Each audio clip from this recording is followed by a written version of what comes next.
Halo, selamat datang di channel Ruang Taktik. Di video kali ini, kita akan analisis final Supercopa de España antara Barcelona versus Real Madrid.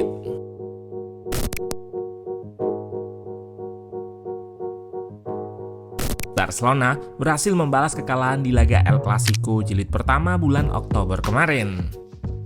Pada laga final turnamen Supercopa de España ini, tim asuhan Hansi Flick menang tipis 3-2. Meski secara skor cuma menang selisih 1 gol, Barcelona justru jadi tim yang lebih dominan di pertandingan ini. Secara statistik dan momentum, anak asuh Hansi Flick memegang kendali permainan. Madrid memang sempat memberi perlawanan lewat 2 gol yang dicetak Vinicius Junior dan Gonzalo Garcia, tetapi mereka tak sanggup menghindar dari kekalahan.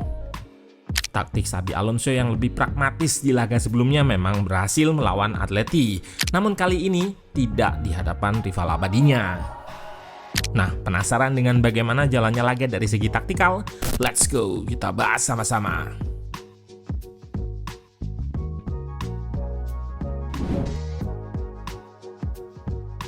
Hansi Flick turun dengan skema 4-2-3-1. Frenkie de Jong dan Pedri sebagai double pivot. Sementara Fermin yang diapit Yamal dan Rafinha menopang Lewandowski sebagai ujung tombak tunggal. Sementara itu, Real Madrid turun dengan formasi di atas kertas 4-4-2. Bellingham dan Camavinga bertandem di lini tengah, diapit Valverde dan Rodrigo. Di depan, Vini dan Gonzalo Garcia berduet sebagai ujung tombak.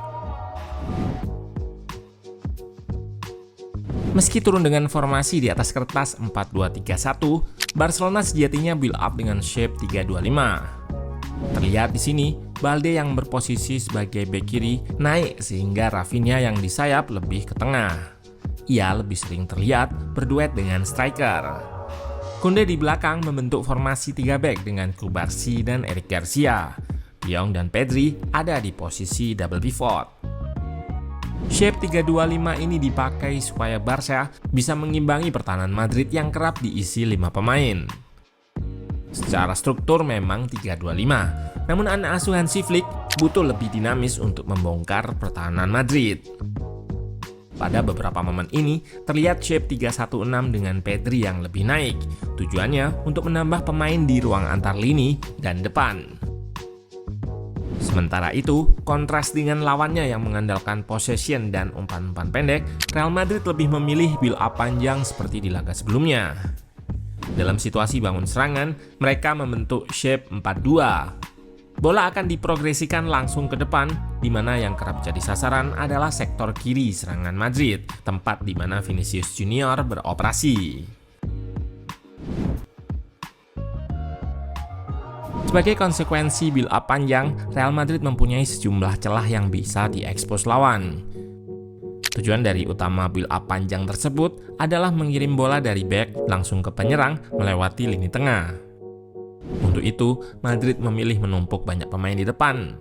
Terlihat 4 pemain sejajar dan terdapat jarak cukup jauh antara 4 pemain ini dengan 2 gelandang Madrid. Kembali terlihat tercipta ruang sangat lebar di area tengah permainan. Di sini bisa dilihat ruang tersebut akhirnya dikuasai oleh para pemain Barca. Ruang antar lini yang begitu lebar juga terlihat antara lini belakang dan lini tengah Madrid. Nampak ada 2 pemain mengekspos ruang tersebut. Ruang yang terbuka antara back dan lini tengah Madrid ini kerap dijadikan outlet progresi untuk alirkan bola ke sepertiga akhir. Lihat, De Jong bisa dengan mudah balik badan. Di sepertiga akhir, kreasi peluang beberapa kali menggunakan cross atau cutback, mencoba mengekspos area kosong di second line.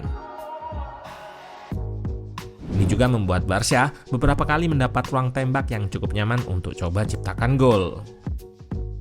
Saat bertahan bisa dilihat ada 2 pemain yang menjadi perhatian utama Madrid, yakni Lewandowski dan Rafinha. Xabi nampak menginstruksikan 2 pemain untuk marking masing-masing penyerang Barcelona itu. Bisa dilihat di sini, Tchouaméni bertugas memarking Lewandowski, sementara Asensio diminta lebih agresif mengawal Rafinha. Cara bertahan Madrid ini membuat Barcelona cukup alot dalam membongkar pertahanan Madrid. Alternatifnya, situasi transisi jadi salah satu fase yang dimanfaatkan kedua tim untuk cetak gol. Barcelona berhasil mengeksekusinya lebih dulu. Diawali Madrid yang nampak mencoba bangun serangan pendek, namun posisi fullback di sini terlalu naik sehingga sayap terbuka. Fermin mampu press dan lakukan intercept. Rafinha langsung bereaksi positif begitu bola terebut mengekspos ruang yang ditinggal Asensio naik. Ia mendapatkan bola dan berhadapan dengan Tchouaméni yang melakukan closing down. Namun, ia tidak menutup kaki terkuat Rafinha sehingga pemain Brasil tersebut mampu ceploskan bola ke sudut kiri gawang Courtois. 1-0. Pasca Barcelona yang berhasil mengeksekusi serangan transisi, kali ini giliran Madrid jelang babak pertama berakhir. Berawal dari serangan Barca yang berhasil dipatahkan, Tchouaméni mengirim bola langsung ke Garcia. False Nine Madrid itu lalu arahkan bola ke Vinicius di kiri.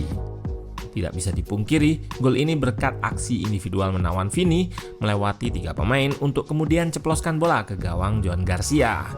1-1. Sayangnya gol itu tidak bertahan lama, karena Robert Lewandowski kembali bawa Barcelona memimpin di menit ketiga waktu tambahan. Terlihat pada momen awal sebelum gol ini, Asensio marking ketat Rafinha dan situasi ini dimanfaatkan Pedri untuk meminta bola di ruang antar lini. Terlebih dahulu, bola disodorkan ke Rafinha untuk kemudian dipantulkan ke Pedri sebagai orang ketiga. Ia lalu berikan true pass ciamik ke Lewandowski yang berlari di gap antara Huijsen dan Tchouaméni.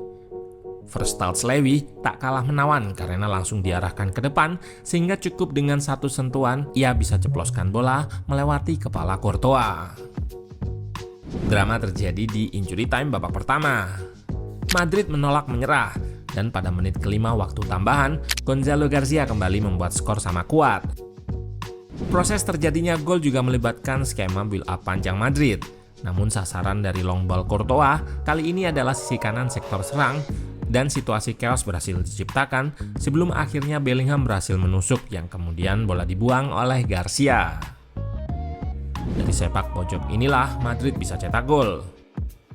Ketika corner kick dilepas, Huijsen tampak tak terkawal dan berhasil melepaskan tandukan yang masih bisa dihalau Rafinha. Namun Gonzalo Garcia sukses menyambar bola pantul dan membuat kedudukan menjadi setara, 2-2. Setelah turun minum, tidak ada perubahan signifikan yang dilakukan Xabi Alonso. Ia masih menggunakan pendekatan main yang sama seperti babak pertama, sambil mengincar situasi transisi. Pergantiannya pun lebih ke faktor kebugaran. Aksi individual masih diandalkan Alonso, terutama Vinicius yang hampir kembali membobol gawang Joan Garcia. Sayang upaya pemain asal Brasil itu bisa diblok sang kiper. Vini kembali berusaha melepas tembakan menjanjikan dari sisi kiri, tapi lagi-lagi berhasil diamankan Garcia. Sementara itu, ruang antar lini Madrid kembali diekspos Barcelona melalui peluang yang satu ini. Jude Bellingham terpaksa menjatuhkan De Jong tepat di depan kotak penalti. Sayang free kick Rafinha masih melebar. Umpan-umpan cutback Barcelona kembali menghasilkan satu peluang berbahaya. Yamal sukses menyambar bola kiriman Koundé. Beruntung bagi Madrid karena Courtois masih sangat sigap mengamankan gawangnya. Petaka akhirnya hadir buat Madrid di menit 73. Bisa dilihat dalam proses terjadinya gol, kembali Barca mengeksploitasi ruang antar lini Madrid yang begitu lebar.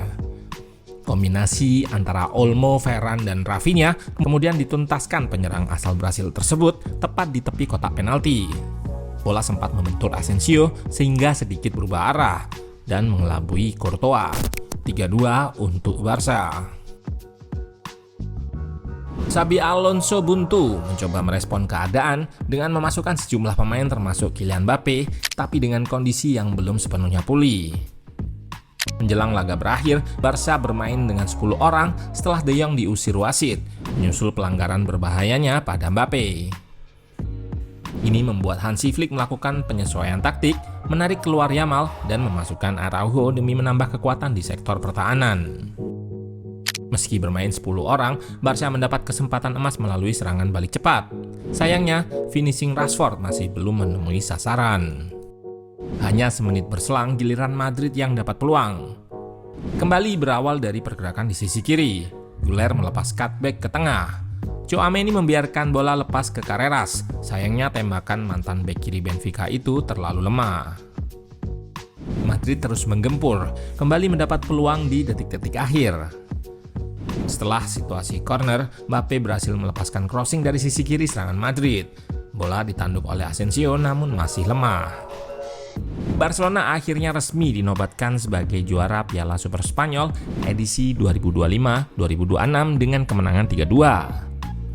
Trofi ini menjadi trofi keempat Hansi Flick selama 1,5 tahun masa jabatannya sebagai pelatih Barcelona. Flick juga mempertegas dirinya sebagai spesialis final dengan catatan 8 kemenangan dari 8 final. Sementara itu bagi Xabi Alonso, ini adalah kekalahan perdananya melawan Barcelona, tetapi menjadi kekalahan kelima Madrid dalam 5 laga terakhir kontra Barcelona. Setelah ini, kedua tim akan berlaga di Copa del Rey, di mana Madrid akan menghadapi Albacete, sementara Barcelona akan menantang Racing Santander.